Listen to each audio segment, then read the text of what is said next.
Hey guys, and welcome back for a new video. As you know, today is the release of the highly anticipated 2025 iRacing update. And let me tell you that the iRacing team has been busy and is delivering. In today's video, I will focus on what I am the most excited about for this season, the release of the BMW M2 CS Racing. And then I will give you a quick overview of all of the new content and new updates that you can expect for iRacing. We are getting 3 other new cars, 2 new tracks, but most importantly, we're getting a massive upgrade to the DTD system with the addition of the debris refresh. After the addition of the rain earlier this year, iRacing is giving us another game-changing element that continues to bring the sim closer and closer to real life. This upgrade to the Dynamic Track Dynamics, or DTD for short, replicates the accumulation of gravel, sand and mud on the track surface. The last change that we saw to the dynamics was the addition of the rain, a game changer in iRacing, but I think we were all already ready for more, and I believe this is just another step towards what the future of iRacing will look like. After some test sessions experiencing the debris refresh for the first time, I think the devs have done a really nice job, and this will definitely add another level of realism to the races, with drivers having to adapt their lines and strategy based on the evolution of the track conditions. Driving on areas with debris will affect the grip and handling of the car. At Road Atlanta, for example, I hit some gravel in turns 1 and 2 and it had me understeering and losing grip, completely ruining my turn 3 entry. The next lap, I did more to avoid the debris there. This was just a test session by myself though, and in real race with more cars on the road, the gravel would be flung away and cleaned up a lot faster. Until someone else goes off again, of course. Here is me in the Super Formula trying to get the racing line as dirty as I could. I drove through it on the next lap to see how it affects the car. Just look at how all the dirt and gravel sticks to the tires, making the car understeer and feel very detached from the asphalt. It takes a decent stretch of driving for it all to come off. But that's not all. The system also allows iRacing to dress up certain sections of the track with debris already on them. There are areas that are prone to having debris in real life, such as the shoulder on the Mulsanne straight at Le Mans. Obviously, these are sections you're going to want to avoid. As you guys may already know, I drive a BMW M2 competition in real life and I absolutely love it. So you can imagine how excited I was when I heard that the M2 CSR would be the newest addition to iRacing. As you probably already know, the M2 CSR will be added to the rookie class as a free car, and I think it might become a new favorite for a lot of drivers. I expect it to be highly different from the MX-5, faster, more dynamic and more predictable. And I might be a little bit biased, but I think it looks awesome and sounds great.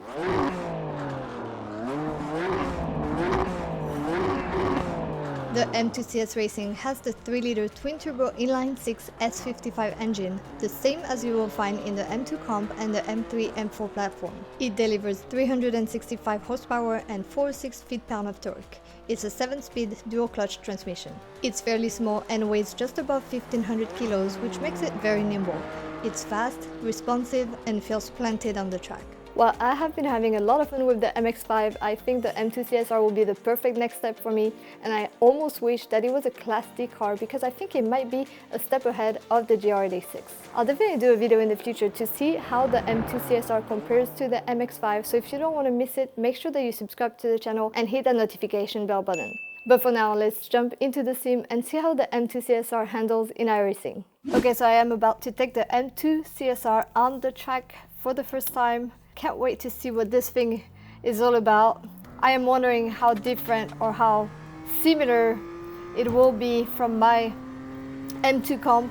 I am pretty used to the M2 platform. I used to have a M235i before my M2 Comp, so I do really like this platform. I like how small and nimble those cars are, and I think they're very well balanced. I know there is the M2 CS, of course, in between mine and this version.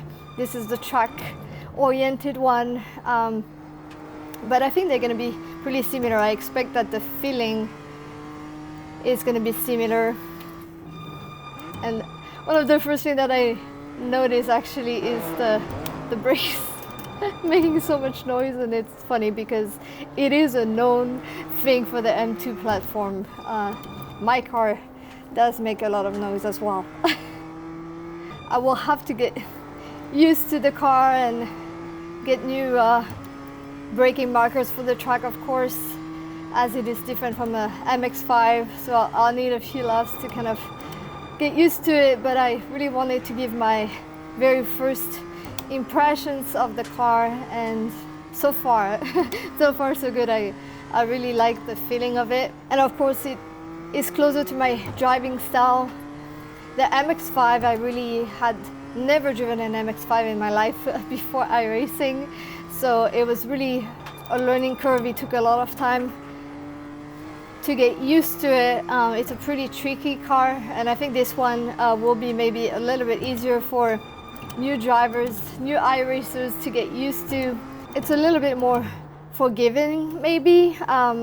The MX-5 can be really tricky, and it really teaches you the balance of the car, and so I think with this car you'll get a different type of learnings, but it's definitely fun as well because it has more power and I think a lot more torque than the MX-5s, but I can feel like it is playful just like my car is.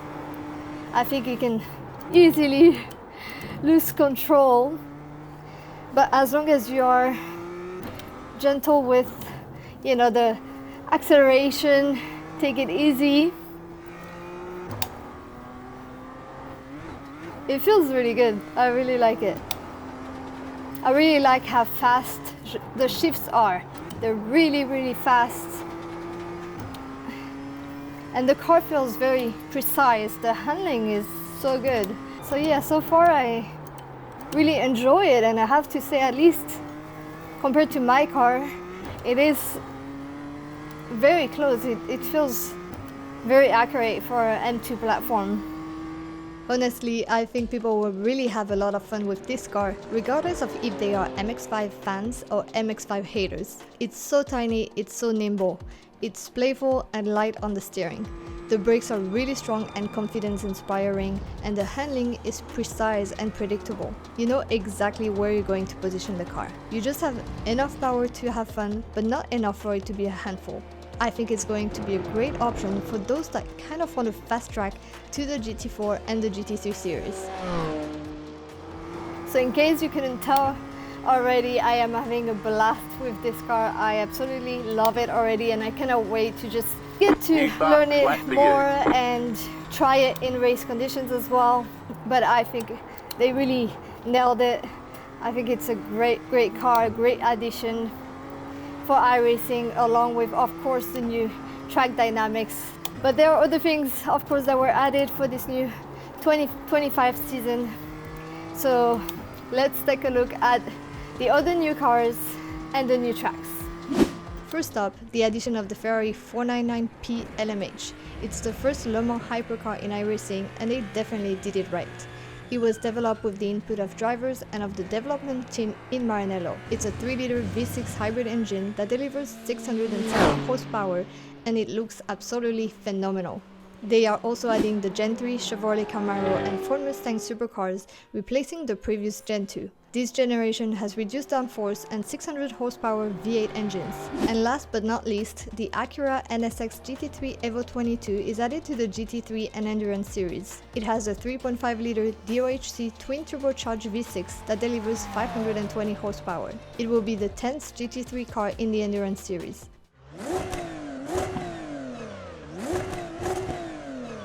Next, we have the addition of two new tracks.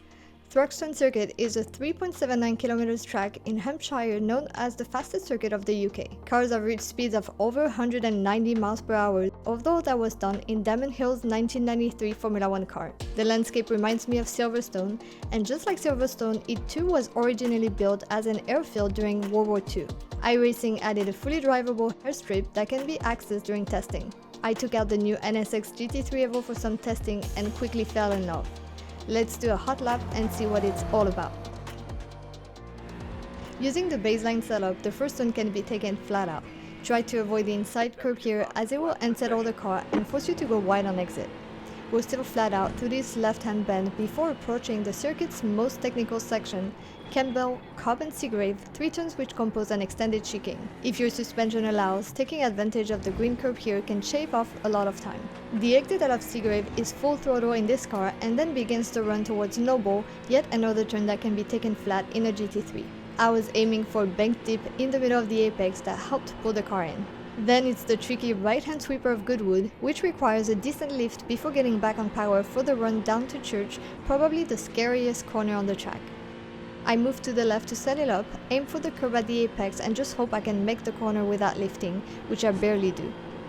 One last straight remains, going up the hill towards the final chicane of Club. I wasn't sure of the proper line here, but I think you can keep the car more to the right on entry instead of opening it up so much like I did. Cut the curbs as much as the track limits allow, and then you're back on the front straight for another lap of this awesome circuit.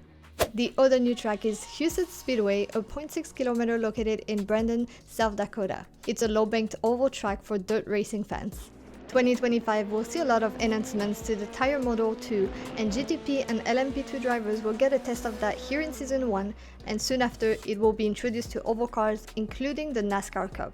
With the new model, tires will respond to load, both initial load and sustained load, much more realistically. A new tire degradation mechanism will also change the way they lose grip over a race distance. They've already mentioned working on additional features too, such as tire puncture simulation, which will become later down the line. Lastly, I cannot end this video without mentioning that iRacing is building a completely new graphics engine. They have already made some enhancements, including a revised lighting model and map filtering, offering clearer, more realistic car models and environments. The improved color balance adjustment is creating a more natural feel, increasing the immersion factor. Needless to say, we have a lot more to be looking forward, but iRacing is definitely delivering on its promises, and we love to see it. Alright guys, that's gonna be it for this video. I hope you enjoyed watching, and don't forget to let me know in the comments what you think about this new update. Do you like the debris system, and what do you think about the M2 CSR? Please don't forget to give this video a like and subscribe to the channel, as I have a lot more iRacing content coming up. Thank you for watching, and I'll see you in the next video.